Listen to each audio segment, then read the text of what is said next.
اے وہ لوگوں جو شعوری طور پہ یا لاشعوری طور پہ محمد کریم صلی اللہ علیہ وسلم کے دین میں اضافہ کرنے کی بری عادت کے لت کا شکار ہو چکے ہو، حدیث رسول سنو، قیامت کے دن ان کو دھکے دے کے محمد کی رحمت سے، محمد کریم صلی اللہ علیہ وسلم کے قرب سے دور کر دیا جائے گا، جنہوں نے یہاں پہ نئے نئے کام کر کے مہر اسلام کی لگا دی۔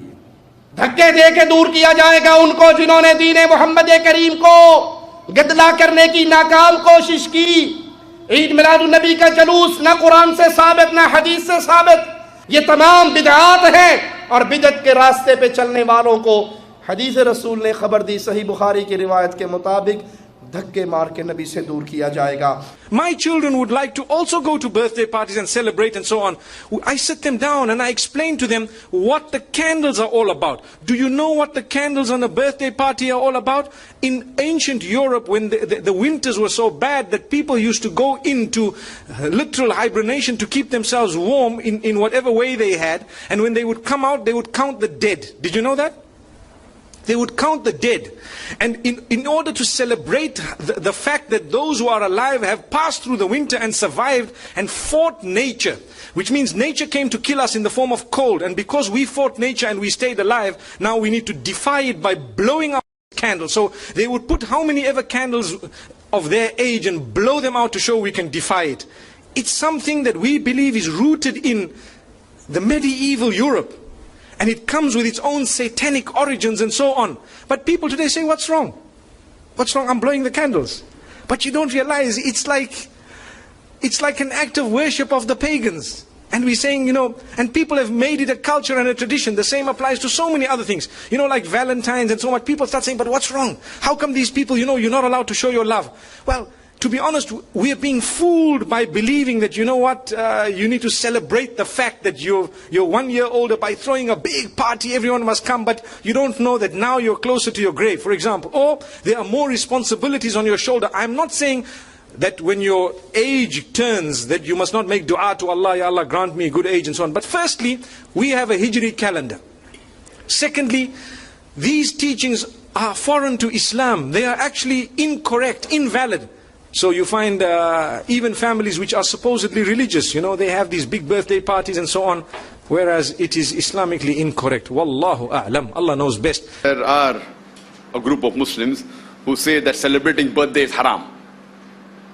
As far as I am concerned, I don't know of any Quranic verse which says celebrating birthday is haram, or any Sahih hadith which says celebrating birthday or making anniversary is haram. So I per se do not say that celebrating birthday is haram, but most of the birthdays celebrated becomes haram for other reasons, for many reasons. For example, television per se is not haram, fine. Cable TV per se is not haram, but because more than 95% or 99% what comes on the satellite channel, cable TV is haram, therefore we say that it is better to avoid it. So watching television per se is not haram, but if you are very restrictive and see to it that you utilize in the right way, it can be halal. But as far as the general rule is concerned, most of the birthdays as a festival which is made is haram. For example, birthday of whether it be Buddha, birthday of Shri Krishna, because this leads to idol worship. So celebrating birthdays, whether it be of their so-called gods or whether it be of messenger, the reason you tell them that we have to worship only Almighty God. And does God have a birthday? If God has a birthday, that means God has an origin, He was created. That itself is sufficient. So if you are celebrating a birthday to revere that particular person, it leads to idol worship. The only one that you should worship in this world is Allah subhanahu wa ta'ala.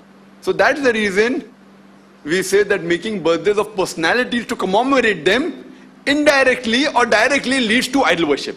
It may be directly, like celebrating the birthday of Jesus Christ, peace be upon him. We love Jesus Christ, peace be upon him. We respect him. But the moment you start celebrating, you start making a god out of him. It leads to idol worship, hero worship, which leads to shirk, which is the biggest sin in Islam. That is the reason celebrating birthdays of any personality to commemorate becomes haram. Clear cut.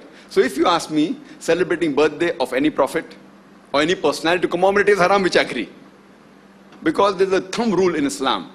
According to Ibn Taymiyyah, he has derived from the Sahih Hadith, that in things dealing with worship, ibadah, what is mentioned in the Quran and Sahih Hadith should be followed. What is not mentioned is haram. What is mentioned is halal. For example, how to offer salah. It is mentioned that do Rafatain, read Surah Fatiha, and then you say, okay, I will read something else. I will not read Surah Fatiha.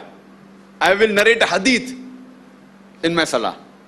Then I say, but why read hadith? No, but no hadith says that you should not narrate hadith. So in terms of worship, what is mentioned is halal or fard, depending upon the category. But what is not mentioned is haram. Celebrating birthday of a personality, it comes in the category of worship. So because it is not mentioned in the Quran, the Sahih Hadith, that you cannot celebrate birthdays, it's not mentioned, so it becomes haram. It leads to shirk. Is it clear? But celebrating birthday of an individual person as a worldly affair, there are some Muslims who say it's haram, which I don't agree, because that comes in worldly affairs. But in our school we have mentioned that children should not, it leads to haram. There may be dancing, there may be music. It leads to haram. But as a general fatwa, you cannot say celebrating birthday of your son or your daughter is haram, but you can say it is makruh. کہ جب قرآن اور حدیث جس مسئلے پر خاموش ہوں وہ جائز ہوتا ہے. لہٰذا یہ نہ پوچھا جائے کہ اگر آپ کسی چیز کو جائز مانتے ہیں تو اس کی دلیل کہاں لکھا ہوا جائز ہے. جائز لکھا ہوا نہیں ملتا. اب یہ فقہی مسئلہ اسلامک لا کا، شریعت کا، فقہ کا، جائز لکھا ہوا نہیں ملتا، ناجائز لکھا ہوا ملتا ہے. شریعت کا طریقہ یہ ہے کہ جائز چیزوں کی لسٹ نہیں بنائی گئی. ویسے کئی جگہ ذکر آ جاتا ہے بھئی یہ حلال کر دیا، حلال کر دیا، اس لیے کہ پہلے وہ چیزیں حرام سمجھی جاتی تھی، اب حلال کر دی تو ذکر کر دیا. ورنہ شریعت میں، قرآن اور حدیث میں جائز چیزوں کی لسٹ بولیے نہیں لکھی جاتی. جنہیں حرام کیا جاتا ہے ان کی لسٹ دی جاتی ہے. بھئی یہ حرام ہے، یہ حرام ہے، یہ حرام ہے. حرام چیزوں کی فہرست دے دی اور فرمایا اس فہرست کو نکال دو، یہ حرام ہے، باقی سب کچھ حلال ہے. یہ شریعت محمدی ہے. اس لیے کہتے ہیں حضور نے فرمایا کہ میں آسان دین لے کر آیا. اب قرآن و حدیث میں اب آپ لسی پیتے ہیں تو کہیں تلاش کریں لسی کہاں لکھی ہوئی ہے حلال ہے، تو کسی مولوی صاحب کو لسی تو نہیں ملے گی، 7 اپ نہیں ملے گی، پیپسی نہیں ملے گی، کوک نہیں ملے گی، شیزان نہیں ملے گا، اورنج جوس نہیں ملے گا. لاکھوں چیزیں جو ہم کھاتے پیتے ہیں، اگر ہر چیز جو جائز ہے یا نہیں، کہاں لکھا ہے جائز ہے، اس کی فہرست دیکھنا شروع کر دیں تو پھر آپ کی تو زندگی عذاب بن جائے. ہر جائز چیز کا ذکر نہیں ہوتا. تو قاعدہ کیا ہے؟ جن چیزوں کے لیے قرآن اور حدیث نے منع کر دیا یہ حرام ہے، حرام ہے، حرام ہے، بس وہ نکال دیں، اور باقی جس کا ذکر نہیں کیا وہ سب مباح اور جائز ہے، وہ سب جائز ہے. الاصل فی الاشیاء اباحۃ، ہر چیز کی اصل جائز ہے، اباحت. جس سے منع کر دیتے ہیں اس کو نکال کے پھینک دیتے ہیں، وہ حرام ہے، باقی جائز ہوتی ہے. اس بات کی سمجھ آ گئی؟ اس اصول کے تحت لوگ کہتے ہیں اب یہ کام کرتے ہیں، اب میلاد پاک کی خوشی مناتے ہیں، کہاں لکھا ہے جائز ہے؟ تو یاد رکھ لیں جائز ماننے والے کو کسی شے کے جائز ہونے کی کوئی دلیل دینے کی ضرورت نہیں ہے. دلیل اس سے پوچھی جاتی ہے جو کہے کہ یہ چیز ناجائز ہے یا حرام ہے. جو حرام اور ناجائز کہے اس سے دلیل پوچھتے ہیں کہاں لکھا ہے ناجائز ہے. اگر ناجائز لکھا نہ ہو تو جائز ہے، ناجائز لکھا نہ ہونا خود اس بات کی دلیل ہے کہ جائز لکھا ہے. اگر ناجائز ہوتا، حرام ہوتا تو لکھ دیا جاتا. حرمت علیکم المیتۃ، حرام کر دیا گیا تم پر مردار اور خون اور خنزیر اور فلاں اور فلاں اور فلاں اور فلاں. 14 چیزوں کی لسٹ ہے، 10 چیزوں کی لسٹ ہے، 12 کی لسٹ ہے، 9 کی لسٹ ہے. جو حرام ہے حرام کر دی گئی. مائیں تم پر نکاح کے لیے ماں حرام ہے، میری بات سمجھ گیا نا؟ بہن حرام ہے، بیٹی حرام ہے، پھوپھی حرام، سب لکھ بیان کر دیا. تو حرام کا ذکر کر دیا، اس سورہ نساء کو پڑھ لیں تو جن سے نکاح جائز ہے اس کی بھی کوئی لسٹ ہے؟ لکھا ہوا ہے بھی ہاں کزن سے، چچا زاد بہن سے جائز ہے، لکھا ہوا ہے کہیں قرآن؟ چچا زاد سے جائز ہے، پھوپھی کی بیٹی سے جائز ہے نکاح، خالہ کی بیٹی سے جائز ہے، چچا کی بیٹی سے جائز ہے، پڑوسیوں سے جو رشتہ دار نہ ہوں جائز ہے، دوسری برادری میں جائز ہے، ہر جگہ ہزار رشتے جائز ہیں. کوئی ہے کوئی لسٹ اس کی بھئی یہ جگہ نکاح کرنا جائز ہے؟ کوئی ہے لسٹ؟ نہیں. کیا کہا؟ احل لکم ما وراء ذالکم، فرمایا بھائی لوگو قد فصل لکم ما حرم علیکم، جو حرام تھا، یہ قرآن کی آیت پڑھ رہا ہوں، جو حرام تھا ہم نے کھول کر تمہیں بتا دیا. وَأُحِلَّ لَكُم مَّا وَرَاءَ ذَلِكُم، بس جو حرام تھا بتا دیا، اس کے علاوہ جو کچھ ہے حلال ہے. تو ہر ایک چیز کا قاعدہ یہ ہے، ہر ایک چیز کا قاعدہ یہ ہے. تو جو بیان نہیں کیا اس کی کھلی اجازت ہے. یہ ہے شریعت محمدی کا فلسفہ. حضور فرماتے ہیں ما بعث اللہ من نبی فی امتہ قبلی، اللہ نے مجھ سے پہلے کسی بھی امت میں کسی نبی کو نہیں بھیجا مگر اس کے کچھ نہ کچھ حواری، کچھ نہ کچھ اصحاب تو ہوتے تھے نا، 2 ہوں 4 ہوں 10 ہوں 12 ہوں، یاخذون بسنتہ ویقتدون بامرہ. وہ کیا کرتے تھے؟ وہ حواری اور صحابہ اپنے نبی کی سنت کو مضبوطی سے پکڑ لیتے تھے اور انہی کے احکام کی پیروی کرتے تھے. یقتدون بامرہ، اقتداء کرتے تھے، پیروی کرتے تھے. ثم انہا تخلف من بعدہم خلوف، پھر ہمیشہ ایسا ہوا ہے کہ بعد میں کچھ ایسے ناخلف اٹھے، یفعلون یقولون ما لا یفعلون ویفعلون ما لا یؤمرون، کہ وہ کہتے وہ تھے جو کرتے نہیں تھے اور کرتے وہ تھے جس کا حکم ہی نہیں ہوا. عرس منائے جا رہے ہیں، یہ کوئی اللہ کے رسول کا حکم ہے؟ کیا رسول کے صحابہ کا عمل ہے؟ کیا حضور کا عرس منایا گیا؟ عید میلاد النبی ایک نئی عید ہو گئی ہے، کیا اس کا حکم دیا محمد رسول اللہ نے؟ وہ اپنی ہی ایجاد کردہ روایات ہیں، اپنی ہی ایجاد کردہ بدعات ہیں، اپنی ہی ایجاد کردہ رسومات ہیں، ان پر لگے ہوئے ہیں اور دعوے کرتے ہیں اللہ سے محبت، رسول کے عشق کے. حضرت خریم بن اوس رضی اللہ تعالیٰ عنہ روایت فرماتے ہیں قال كنا عند النبي صلى الله عليه وسلم فقال له العباس رضی اللہ تعالیٰ عنہ یا رسول اللہ صلی اللہ علیہ وسلم انی اريد ان امدحك. حضرت عباس رضی اللہ تعالیٰ عنہ نے حضور کی بارگاہ میں حاضر ہو کر وہ عرض کرتے ہیں یا رسول اللہ صلی اللہ علیہ وسلم، آقا میری ایک تمنا ہے، میری ایک خواہش ہے، میں آپ کی نعت پڑھنا چاہتا ہوں. آقا آپ کی نعت پڑھنا چاہتا ہوں. انی اريد ان امدحك. اچھا یہ واقعہ کب کا ہے؟ غزوہ تبوک کا واقعہ. غزوہ تبوک کے فوراً بعد حضور اکرم صلی اللہ علیہ وسلم اپنے صحابہ کے مجمع میں بیٹھے ہوئے. ابن حجر اسقلانی فرماتے ہیں کہ یہ 30,000 کا مجمع، 30,000 صحابہ حضور کی بارگاہ میں موجود ہیں. کتنے صحابہ؟ 30,000 صحابہ موجود ہیں. اور میرے آقا صلی اللہ علیہ وآلہ وسلم کہ چچا حضرت عباس رضی اللہ تعالیٰ عنہ حاضر ہوتے ہیں، عرض کرتے ہیں یا رسول اللہ صلی اللہ علیہ وسلم میں آپ کی نعت پڑھنا چاہتا ہوں. اب نعت پڑھنے کے حوالے سے لوگ کہیں گے یہ نعت ہی ہے نا، میلاد کہاں ہے؟ لیکن آپ کو بتانا چاہوں گا یہ نعت فقط آقا کی تعریف نہیں ہے، یہ نعت صراحتاً میلاد ہے، صراحتاً میلاد ہے. یہ ساری نعت ہے ہی میلاد مصطفیٰ. آقا آپ کا جب میلاد ہوا، آقا آپ کا جب میلاد ہوا، انت لما ولدت یا رسول اللہ صلی اللہ علیہ وسلم، جب آپ کا میلاد ہوا تو آپ کے نور سے تمام زمین روشن ہو. اور اللہ نے پھر اس آیت میں حکم دیا، قل ان سے فرما دیجئے.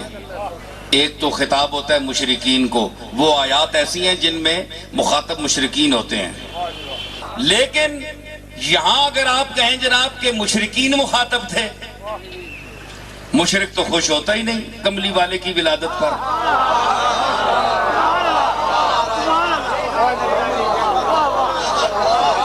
اس نے کملی والے کو مانا نہیں ہے تو خوش کیا ہوگا؟ خوش تو اپنا ہوتا ہے.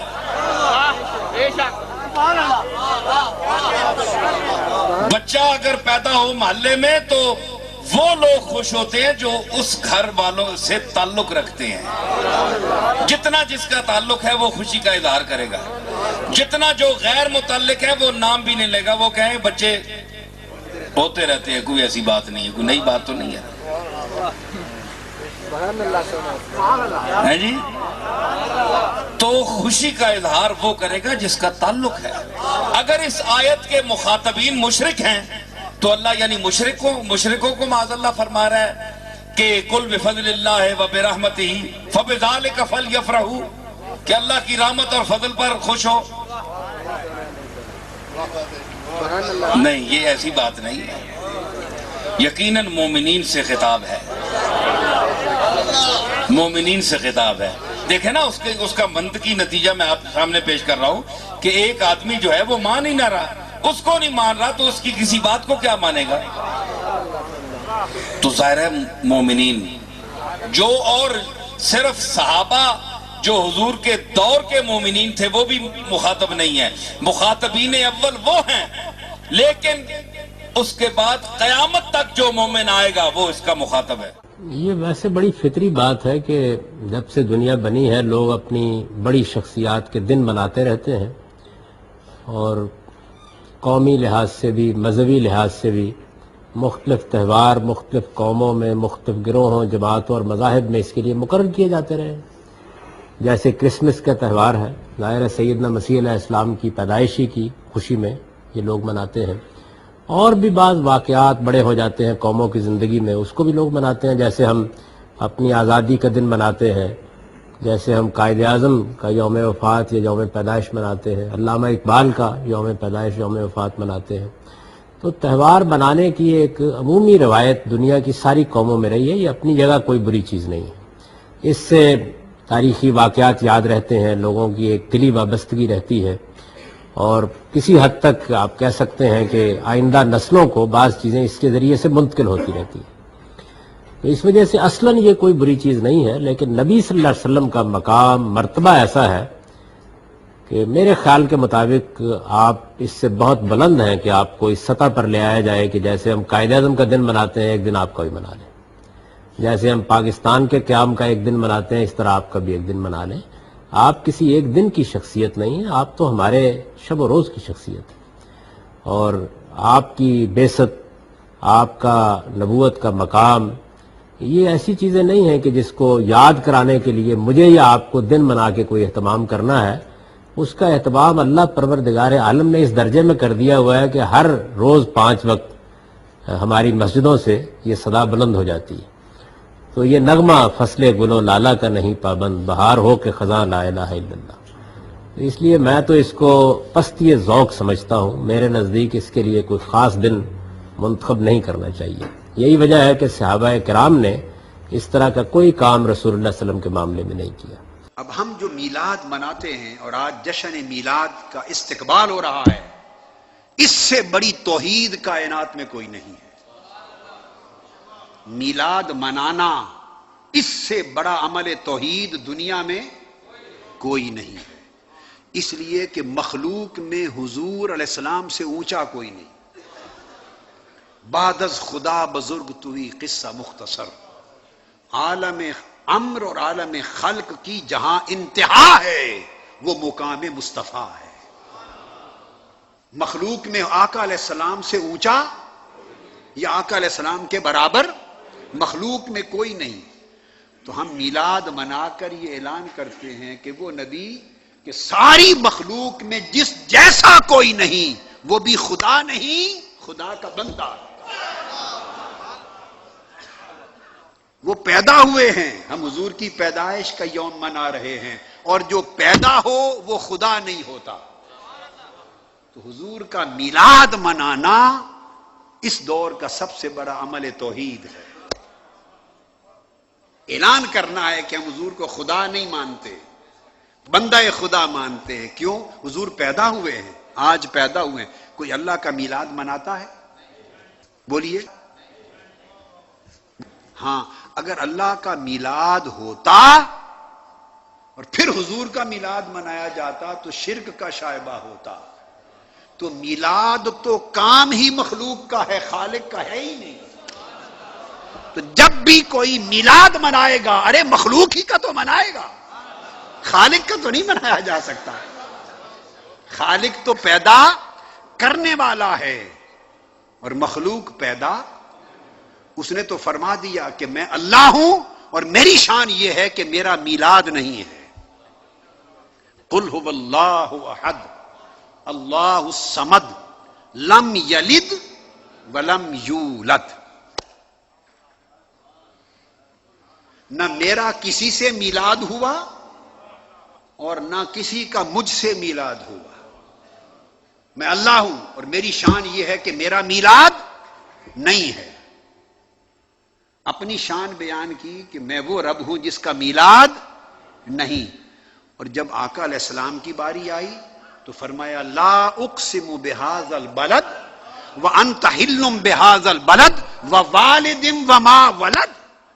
فرمایا میں رب ہوں، خدا ہوں، میرا نہ کوئی والد ہے اور نہ کوئی ولد ہے، نہ باپ ہے نہ بیٹا ہے، اور میرے مصطفیٰ کی یہ شان ہے کہ قسم ہے اس شہر مکہ کی جس میں میرا محبوب بستا ہے، ووالد وما ولد، اور قسم ہے اس والد کی جس کی پشت در پشت مصطفیٰ کا نور چلتا ہوا آیا۔ قسم ہے آدم سے لے کر حضرت ابراہیم و اسماعیل تک ہر باپ کی جس کی پیشانی میں مصطفیٰ کا نور چمکتا تھا۔ قسم ہے ہر اس والد کی جس کی صلب میں مصطفیٰ کا نور چمکتا تھا۔ ووالد، سو قسم ہے تنکیر ہے، قسم ہے ہر اس والد کی جس کی پیشانی نور مصطفیٰ سے چمکتی رہی۔ وما ولد، اور قسم ہے اس مولود کی جس کا میلاد اس شہر مکہ میں ہوا۔ چونکہ ما قبل ذکر مکہ ہے،